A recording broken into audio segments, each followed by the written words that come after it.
On est toujours depuis Big avec Pauline Léniaud qui vient tout juste de sortir de scène. Pauline, on vous connaît évidemment comme la fondatrice de Gemio. Pourquoi c'était important pour vous d'être là aujourd'hui sur la scène de Big? Je soutiens l'entrepreneuriat français depuis des années. J'ai mon podcast justement où j'essaye de mettre en avant des entrepreneurs. Et en fait, ce que j'aime avec Big, c'est que pour moi, c'est synonyme de rêver grand. Et ça, c'est quelque chose qui me touche. Aujourd'hui, en plus, le discours, c'était sur la fierté. Donc j'ai parlé en plus de quelque chose que je n'aborde habituellement pas. Je l'ai un peu fait mon coming out, on va dire.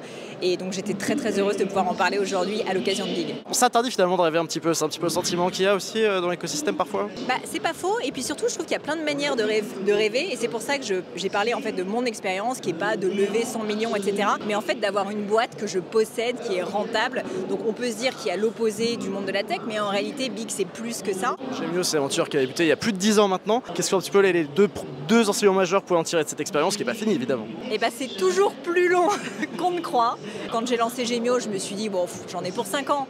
12 ans plus tard, je sais que j'en suis qu'au début, mais c'est ça qui est génial. Je sais que le temps est mon allié, c'est génial et j'ai juste envie de me donner à fond et mes rôles vont pouvoir évoluer. Et puis l'enseignement numéro 2, c'est il faut jamais penser que quelque chose est impossible, parce que je peux vous dire que le nombre de fois où on s'est interdit de faire des choses et en réalité, un peu par hasard, on y est arrivé derrière, par la porte de derrière peut-être, mais on l'a fait quand même, donc il faut rêver grand. Merci beaucoup Pauline.